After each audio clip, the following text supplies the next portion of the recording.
Ainda há poucos séculos, os latidos e os ruídos de centenas de milhares de focas de Guadalupe e das focas-elefantes ecoavam na névoa e sobre as águas e praias daqui.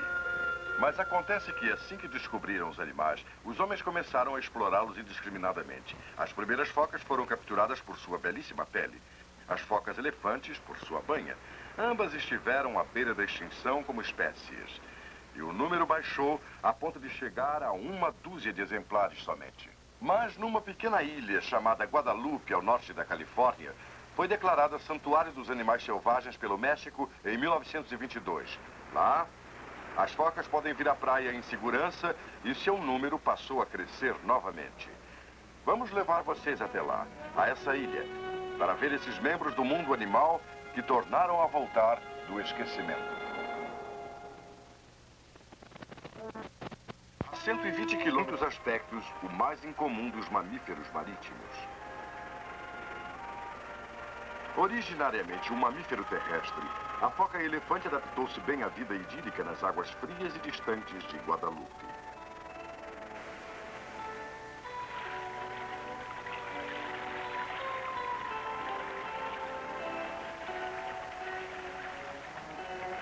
Meio desajeitada em terra, quando em seu elemento a foca-elefante exibe graça e agilidade, atributos valiosos na busca de comida no fundo do oceano. A pesca, contudo, é principalmente uma atividade noturna, e as focas-elefantes preferem passar as horas claras do dia espojando-se à vontade na praia. Este ponto congestionado contém talvez umas 40 focas. É dominado por um macho possante, facilmente reconhecível por seu tamanho maciço e a extraordinária tromba flexível. Durante a temporada de procriação no inverno, um macho deve empenhar-se em combates quase contínuos para manter o controle do seu harém.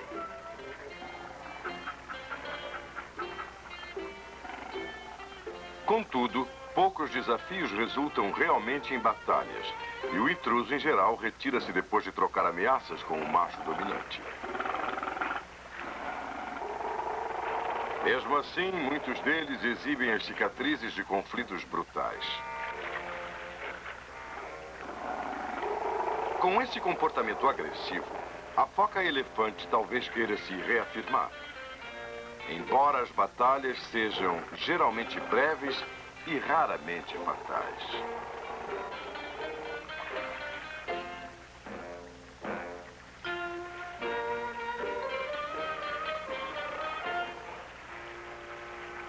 Enquanto o intruso retira-se envergonhado, o vencedor retém os despojos. As fêmeas dóceis.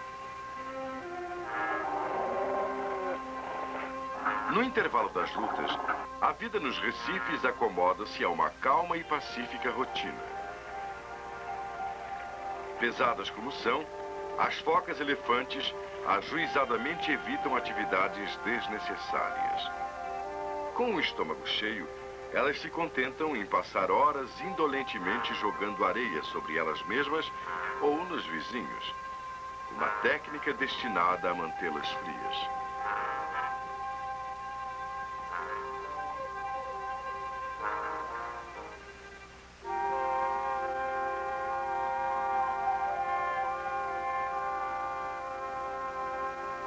Uma foca adulta pode pesar 4 toneladas. E a maior parte desse peso é banha. Um fato que explica não só o seu indolente modo de vida, mas também a sua extinção virtual há apenas 100 anos. Em busca de óleo para combustível, os marujos russos e americanos armados de porretes chacinaram cruelmente esses animais, até que no começo do século, menos de 100 sobreviviam.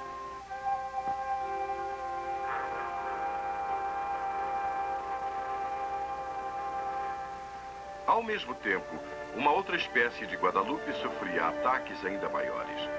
Era a foca peluda de Guadalupe, que habitava as frias e rochosas reentrâncias da ilha.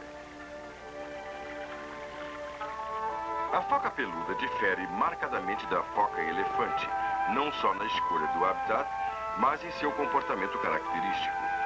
Enquanto a foca-elefante cochila na areia, A foca peluda flutua preguiçosamente em lagunas rasas, agitando ao acaso suas barbatanas e cuidando da pele sedosa, um macio casaco interno protegido pelos pelos resistentes.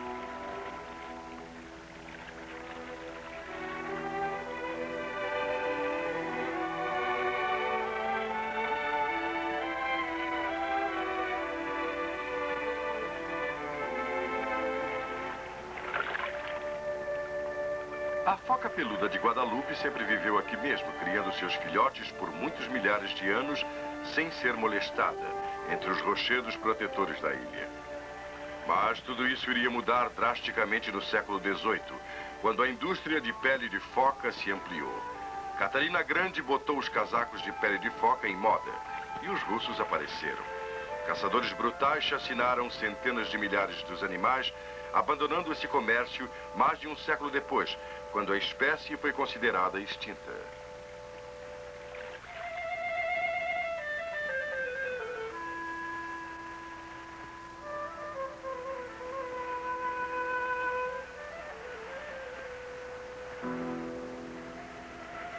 As aves também sofreram nas mãos dos homens. Os ninhos e os filhotes de meia dúzia de várias espécies foram totalmente varridos por gatos domésticos, que saíam dos acampamentos dos caçadores. E com a sua fauna assim dizimada, Guadalupe voltou a ser um pedaço de terra primitiva.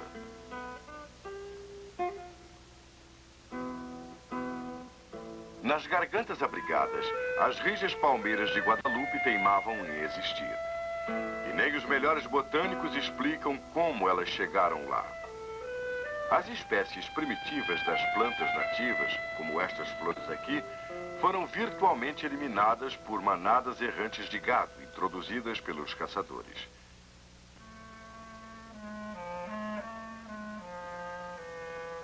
Como resultado, a maior parte da ilha é desolada, coberta de rochedos nus e pastagens escassas, onde apenas pequenos arbustos e ervas daninhas sobrevivem entre as ruínas dos acampamentos dos caçadores. E essas permanecem como o testemunho dramático de uma era trágica de destruição.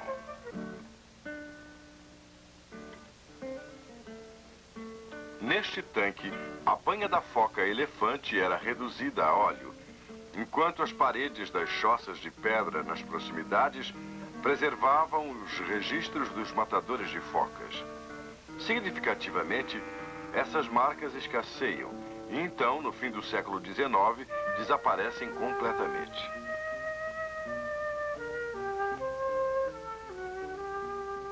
Com apenas um punhado de focas-elefantes aquecendo-se na praia e os ossos nus das últimas focas peludas ali perto, o homem cessou a matança e retirou-se, entregando a ilha uma vez mais ao lento processo de cura da natureza.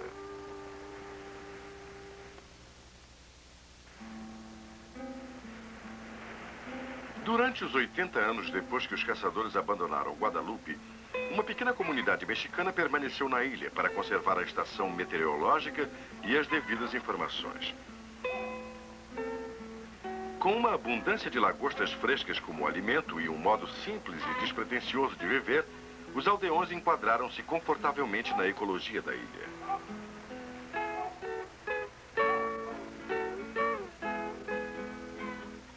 Para estas crianças, as grandes matanças do passado são apenas lendas longínquas, preservadas nas reuniões de família e histórias lúgubres para visitas ocasionais.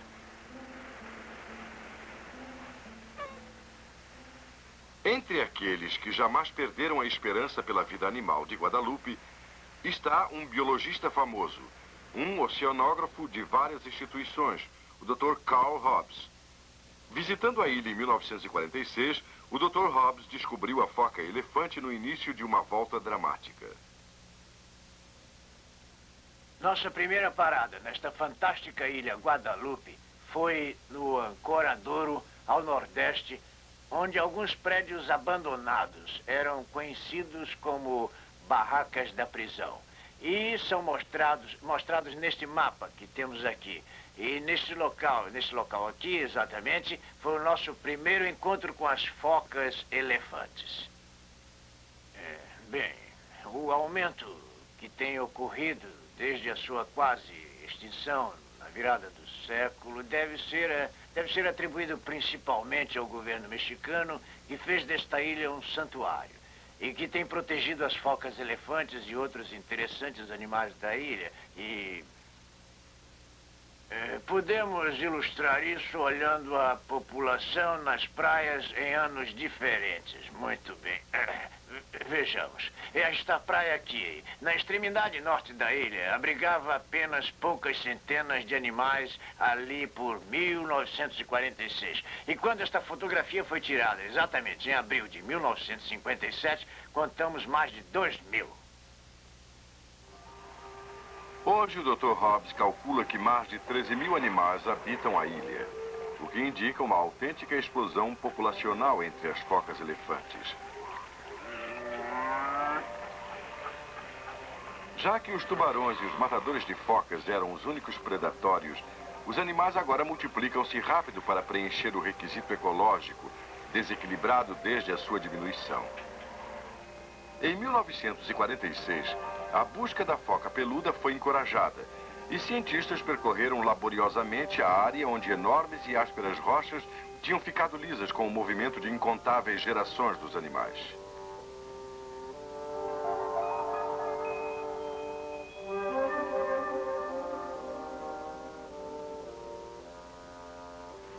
Durante mais de 30 anos, nenhum caçador de focas foi visto em Guadalupe. Então, em 1928, surgiu um barco de pesca do zoológico de San Diego. Uma nova busca foi feita na ilha, mas nenhuma foca peluda foi achada. Havia boatos vagos de que tinham sido vistas algumas nesta ilha, mas esses boatos nunca foram confirmados, e de modo que, de novo, concluiu-se que a espécie estava mesmo extinta.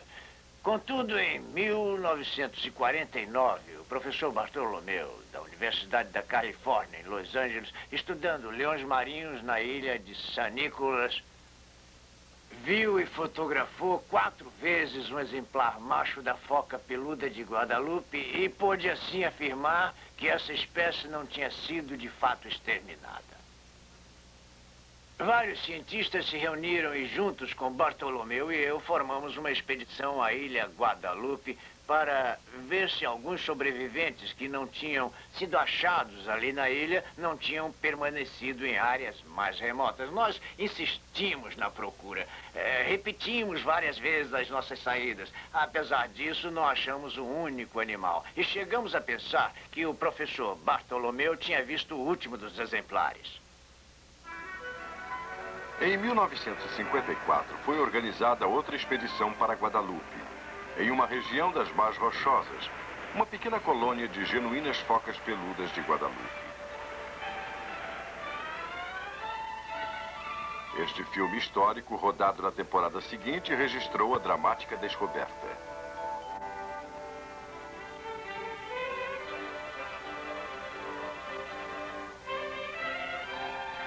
A espécie foi achada viva e reproduziu-se. E reocupou seus antigos locais reprodutores. Por causa de sua preferência por lagunas frescas e abrigadas, o habitat das focas peludas é mais limitado do que o da foca elefante. E assim, a sua volta pode ser mais lenta.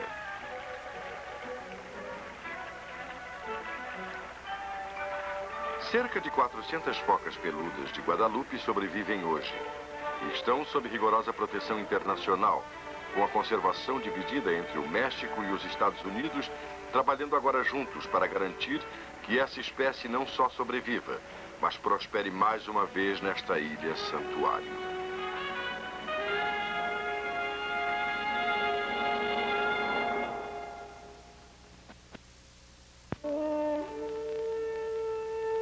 Tendo em mente o largo da costa da Califórnia,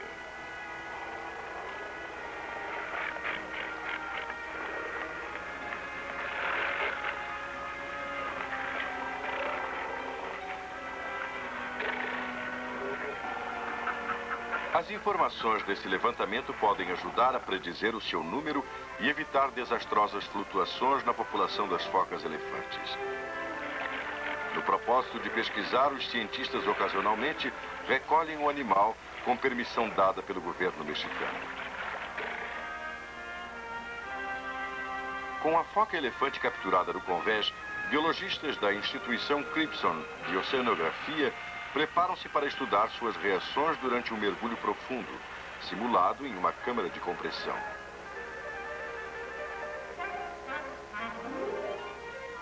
Sabe-se que as focas-elefantes chegam a mergulhar a 1.200 metros, cortando a circulação sanguínea de todos os órgãos, exceto o coração e o cérebro.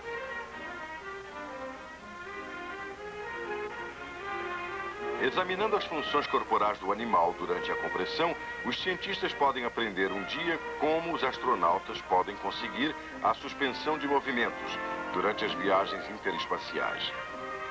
Esse é apenas um modo pelo qual esse animal versátil tem contribuído para o bem-estar do homem.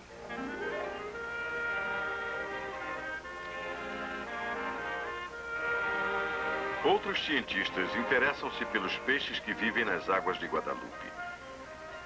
Para fisgar peixes de profundidades variadas, eles usam armadilhas de mar profundo, atadas a uma linha longa, munida de anzol com isca, usada nesse tipo de pescarias.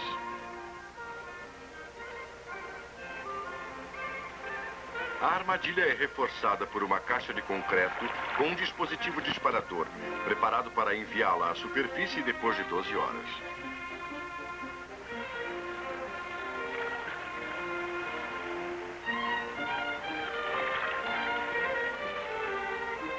Os peixes capturados desse modo incluem-se entre espécies únicas de Guadalupe, como esse primitivo exemplar descoberto pelo Dr. Hobbs.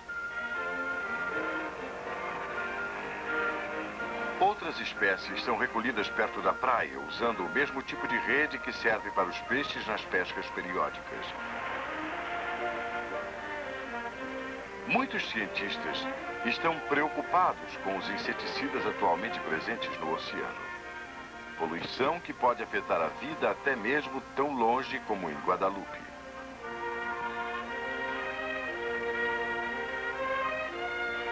Em espécies como este minúsculo peixe-flauta, encontrou-se um alto grau de DDT, uma situação que ameaça muitas outras formas de vida na ilha.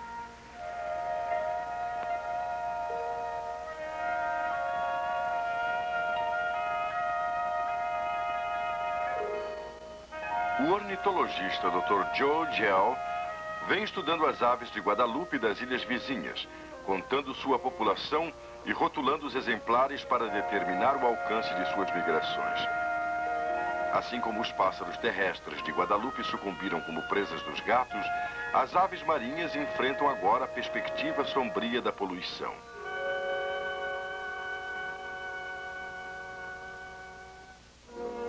No Museu de História Natural de San Diego, o Dr. Gell examinará os espécimes, de regresso de suas excursões, incluindo os ovos de vários pássaros que se alimentaram de peixes cheios de inseticida. Os resultados dos seus exames são alarmantes. Nos anos recentes, notamos que a casca dos ovos de muitas aves marinhas está mais fina. Eis aqui um ovo de uma gaivota. Estes são ovos de pelicano pardo. O ovo normal e o ovo de casca fina. Não está bem claro se o que causa a casca fina seja o DDT. Os inseticidas que usam para plantações ou para desinfetar aviões, mais do que DDT, jamais chegam ao solo. Jogados no oceano, no plâncton comido pelos peixes, ele acaba indo depositar-se no corpo dos pelicanos pardos. O resultado disso é que os ovos saem com a casca fina. E então, assim que se sentam neles, os esmagam. Isso é o fim. O pelicano pardo, tal como conhecemos, está virtualmente extinto, porque não se podem reproduzir. Dentro de uns 10 anos, o pelicano pardo terá deixado de existir na costa da Califórnia, como já não é mais visto na maioria dos locais do Golfo do México. Parece uma pena que, depois de ter tanto trabalho criando santuários como a ilha de Guadalupe, haja homens cujos atos estejam causando problemas de poluição que causarão igualmente a destruição de muitos animais. O âmago do problema, na minha opinião, está na população humana do mundo que já não obedece mais a limites. E a menos que se tome providências para baixar a população, esses locais, povoados por seres humanos, muito pouco poderão ajudar o pelicano pardo. Não se sabe ainda, mas as focas de Guadalupe, cuja dieta é principalmente de peixes, pode também ser afetada pelos inseticidas. Os estudos indicam que o DDT faz com que as focas da orla marítima da Califórnia tenham seus filhotes prematuramente. E isto pode ser verdadeiro para as outras espécies. Chega a ser irônico que, embora o homem tenha criado um santuário na ilha de Guadalupe, seus atos continuam a semear a destruição. Foram precisos 7 milhões de anos para que Guadalupe se tornasse o berço das coisas vivas. O ressurgimento das focas elefantes é um fator promissor, pois representam um triunfo da conservação.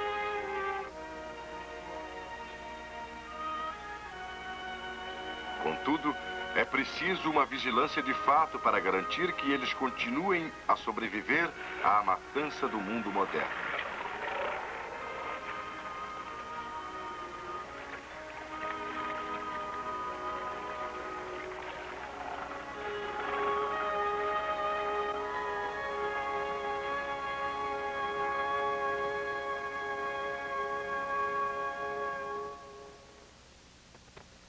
Só o mais fino e frágil fio da vida salvou as focas da extinção. As poucas criaturas que escaparam da fúria acharam seu refúgio na ilha de Guadalupe. Hoje, aves e peixes estão ameaçados pelos pesticidas, de novo sustentados por um fio fino que impede a quebra da vida. E a foca peluda de Guadalupe está cada vez mais em perigo. Nem mesmo o isolamento da ilha serve de defesa à nova ameaça. O objetivo de dar um santuário aos animais é oferecer-lhe proteção total. Mas lugar nenhum está a salvo da poluição levada pela água e pelo ar. A menos e até que consigamos a limpeza total do ambiente, podemos apenas torcer para que a força, o poder da vontade, bastem para salvar os animais de Guadalupe.